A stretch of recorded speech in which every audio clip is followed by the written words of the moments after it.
स्वागत करता हूं मैं सत्येंद्र सिंह। इसके पहले का मैंने एक वीडियो जस्ट डाला था कि कोई भी प्लेनेट किसी भी घर में कितने दिनों तक रहता है। मैंने पहले बता दिया था आपको कि चंद्रमा 2.25 दिन रहता है। आपको फिर से एक बार नोट डाउन कर दे रहा है। चंद्रमा किसी भी घर में 2.25 दिन रहता है, ठीक। बुध अंदर से 30 दिन रहता है, 30 डेज। शुक्र भी 30 लगभग 28 से 30 दिन रहता है। मंगल 45 दिन। इसके पहले की वीडियो मैंने इतना डिस्क्राइब किया था। अब यही टॉपिक है कि एक चार्ट के माध्यम से समझते हैं कि बृहस्पति 1 साल रहता है किसी घर में, शनि 2.5 साल। लेकिन राहु और केतु के ट्रांजिट को जो लोग जनरली नज़रअंदाज करते हैं उनके लिए स्पेशली ये वीडियो मैंने स्पेशली बनाया है। राहु और केतु भी किसी भी ट्रांजिट में किसी भी चीज़ को खराब करने की पूरी क्षमता रखते हैं तो वो छाया ग्रह, लेकिन वो अपनी पूरी भूमिका निभा जाते हैं। इसको एक कुंडली के माध्यम से समझते हैं। इसको एक क्लियर हो जाएगी कि चंद्रमा किसी भी घर में, जैसे अभी यहाँ चंद्रमा है तो 2.25 दिन तक यहाँ रहेगा, फिर यहाँ आ जाएगा। बुध 30 दिन रहेगा किसी भी घर में, फिर उसके बाद जस्ट 30 दिन बाद वो नेक्स्ट हाउस में चला जाएगा। शुक्र भी जनरली 30 दिन रहेगा, नेक्स्ट हाउस चला जाएगा। मंगल किसी भी घर में 45 दिन रहता है, उसके बाद वो नेक्स्ट हाउस में चला जाता है। बृहस्पति किसी भी घर में 1 साल रहेगा और शनि किसी भी घर में 2.5 साल रहता है। इसी तरह राहु और केतु किसी भी घर में 1.5 वर्ष तक रहते हैं, 18 महीने रहते हैं। ध्यान रखिएगा। और राहु और केतु को भी समझ लीजिए।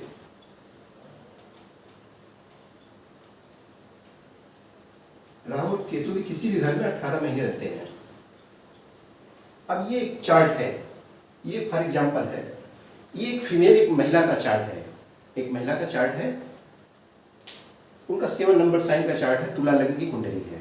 उनके लग्न में ही आप देख रहे हैं कि राहु और मंगल सीटेड है, ठीक है। जस्ट सेकंड हाउस में जो वाणी का स्थान है वहां पर गुरु है, 5th स्थान में शनि है। जब राहु लग्न में है तो 7th में केतु अपने आप आ जाएगा। चंद्रमा इनके 11वें घर में और 12वें घर में सूर्य बुध शुक्र है। एक ये महिला एक फीमेल का चार्ट है। अब इन्हीं के चार्ट के माध्यम से समझते हैं कि ट्रांजिट के राहु और केतु भी क्या चीज़ों को बिगाड़ने की क्षमता रखते हैं, जी रखते हैं। उसी पर बात भी होगी। अब इस महिला की शादी दिसंबर 2022 में इनकी सगाई होती है और 2 फरवरी 2023 को इनकी मैरिज होती है, ठीक है। 2 फरवरी 2023 को इनकी शादी होती है। अब ट्रांजिट का केतु और राहु पहले ध्यान से समझ लीजिए। ये ट्रांजिट का उस दिन का चार्ट, ट्रांजिट का चार्ट है। ये 2 फरवरी 2023 का उस दिन का गोचर में कौन प्लेनेट किस घर में थे, ये उसका चार्ट है। मैंने पहले बता दिया है कि चंद्रमा तो 2.25 दिन रहेगा, बुध आप मैक्सिमम 30 दिन रहेगा, शुक्र भी जनरली 28 से 30 दिन रहेगा, मंगल 45 दिन रहेगा। लेकिन राहु और केतु जनरली 18 महीने एक घर में रहते हैं। अब राहु और केतु का ट्रांजिट जो उस समय का चल रहा था वो 14 अप्रैल 2022 से 31 अक्टूबर 2023 तक राहु केतु की पोजीशन ये थी, जो ट्रांजिट की पोजीशन थी कि राहु 1 नंबर साइन में था, मेष में राहु चल रहा था और 7 नंबर में तुला में केतु चल रहा था। अब ये ट्रांजिट का हुआ जब कोई प्लेनेट अपने स्थिति को बदल के नेक्स्ट हाउस में चल रहा होता है तो वो ट्रांजिट का प्लेनेट बोला जाता है। अब इसी चार्ट को देखिए ध्यान से।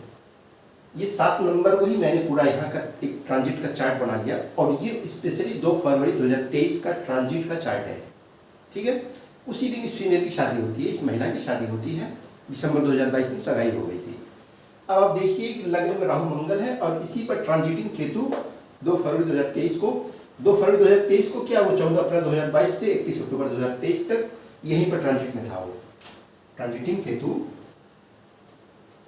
ये ट्रांजिटिंग केतु है।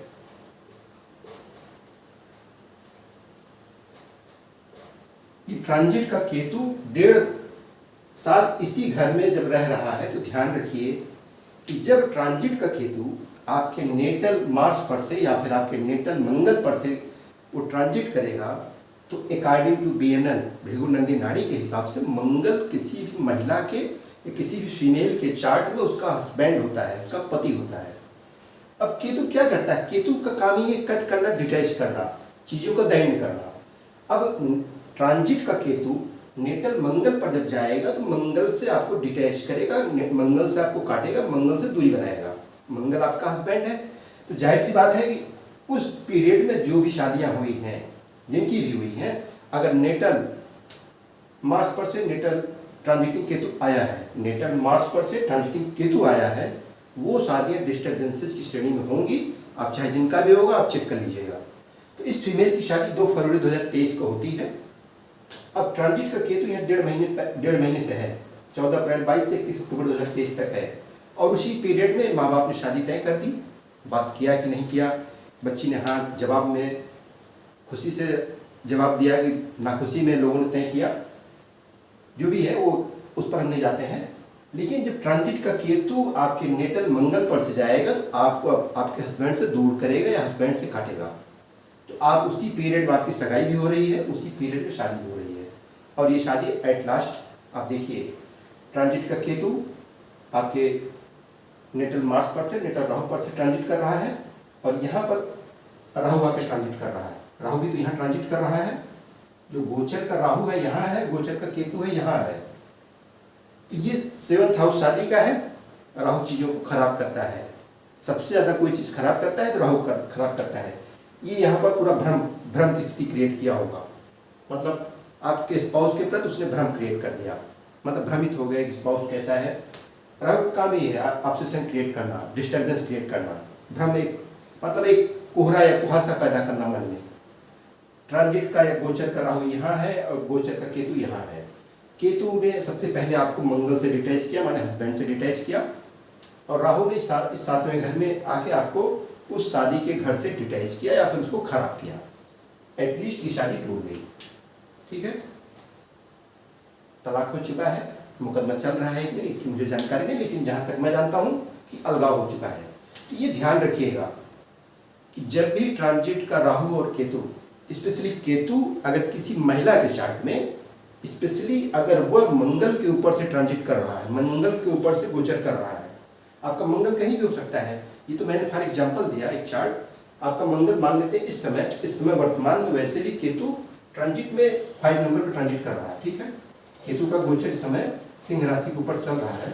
अगर यहाँ पर मंगल किसी का बैठा हो, ठीक, मंगल आपका हस्बैंड है, किसी फीमेल का चार्ट हो, अगर मंगल उसके 5 नंबर साइन में बैठा हो, केतु वहां पर इस समय गोचर का केतु या ट्रांजिट का केतु वहां पर है, अगर ट्रांजिटिंग केतु नेटल मार्स पर से जब ट्रांजिट कर रहा है, तो कृपया इस समय कम से कम दिसंबर 2026 तक शादी मत करिएगा, ध्यान रखिएगा। नहीं तो वो शादी आपकी सेपरेशन की तरफ ले जाएगी, अलगाव की तरफ ले जाएगी, या फिर आप एक बड़ी परेशानी में रहेंगे, बड़े मुश्किल से फिर शादी किसी तरह चलेगी, ध्यान रखिएगा। अब टॉपिक ये है, अगर जब भी ट्रांजिट का प्लेनेट, ट्रांजिटिंग राहु और केतु नेटल मार्स पर से जाए, या फिर ट्रांजिट का केतु नेटल शुक्र पर से या वीनस पर से जाए मेल के चार्ट में, तो मेल को भी रुकना होगा शादी के लिए, क्योंकि शुक्र आपकी वाइफ है, वीनस आपकी वाइफ है।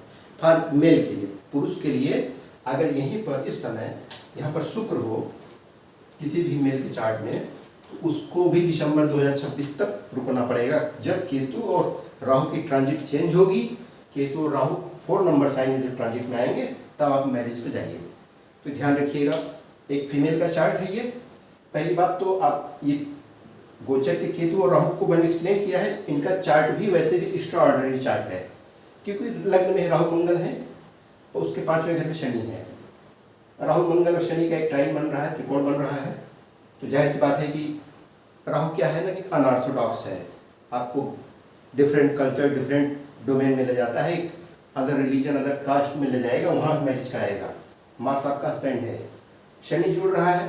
शनि अक्सर अगर आपने अपने कास्ट में शादी करने की कोशिश की तो शनि जनरली, या फिर अपने अलाइन करने की कोशिश की और राहु को अलाइन नहीं किया तो शनि डिस्टर्बेंस करेगा, एक विवाद खड़ा करेगा। और शनि आपकी प्रोजनी या फिर ये आपके चिल्ड्रन या रोमांस के हाउस में है, और यहाँ पर देखिए 11th हाउस से चंद्रमा की दृष्टि यहाँ भी आ रही है, 11वें घर में चंद्रमा है, उसकी 7वीं दृष्टि शनि बना रही है। तो मिस कैरेज भी दे सकता है, या फिर आपको रोमांस और प्रोजनी में डिस्टर्बेंस भी क्रिएट कर सकता है। तो एक फीमेल के चार्ट के हिसाब से मैंने ये समझाया कि राहु और केतु किसी भी घर में 18 महीने ट्रांजिट में रहते हैं। जब केतु किसी भी घर में, वहां पर अगर एक महिला का चार्ट है, फीमेल का चार्ट है, वो मंगल के ऊपर से गोचर में हो, ट्रांजिट में हो, तो तब तक के लिए उसकी शादी टाल दीजिएगा। और अगर शुक्र के ऊपर से केतु गोचर कर रहा है, तो अगर किसी मेल या पुरुष का चार्ट है तो भी उसकी शादी टाल दीजिएगा। तो ये ट्रांजिट के प्लैनेट बहुत असर करते हैं।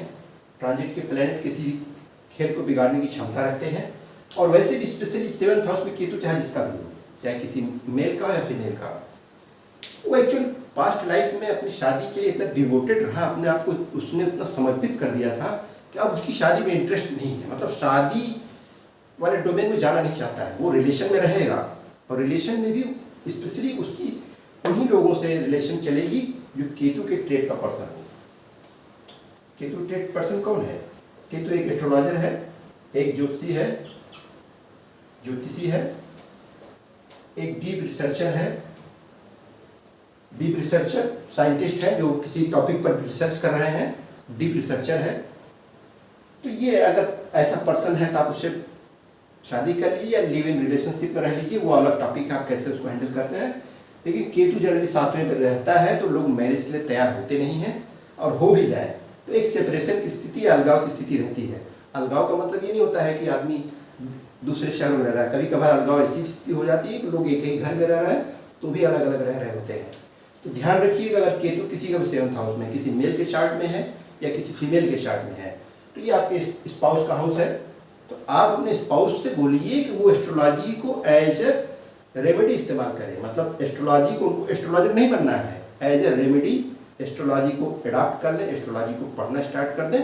केतु धीरे धीरे अलाइन हो जाएगा और आपकी लाइफ में जो एक मिसअंडरस्टैंडिंग है या फिर एक जो अलगाव है, दूरी है, वो धीरे धीरे थोड़ी कम हो जाएगी। हालांकि केतु अपना असर दिखाता है, कट करता है। जहाँ भी केतु बैठता है वहाँ से आपको डिटैच करता है, वहाँ से आपको काटता है, वहाँ से एक आपको कार्मिक साइकिल से बाहर करता है। केतु चूंकि आपने उस कार्मिक साइकिल को आप पिछले पास्ट लाइफ में जी लिया है, इसलिए उस कार्मिक साइकिल से बाहर करता है। राहु जहाँ रहता है वो वहाँ पर अटैच करता है, नए संबंध बनाता है, लोगों से जोड़ता है, लोगों के प्रति मोह पैदा करेगा, लड़ाई झगड़े करवाएगा। राहु का बहुत सारे काम है। राहु स्मार्ट प्लेनेट है, चालाक है, लेकिन केतु जहाँ बैठेगा वहाँ से आपको डिटैच करेगा। वो कहता है कि आपका यहाँ पर कार्मिक साइकिल पूरा है, आपको यहाँ रहना नहीं है, आपने पिछले पास्ट लाइफ में उस कार्मिक साइकिल को पूरा कर लिया है।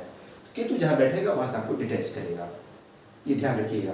तो ये एक फीमेल का चार्ट था 7 नंबर साइन का। इनकी 2 फरवरी 2023 को शादी हुई।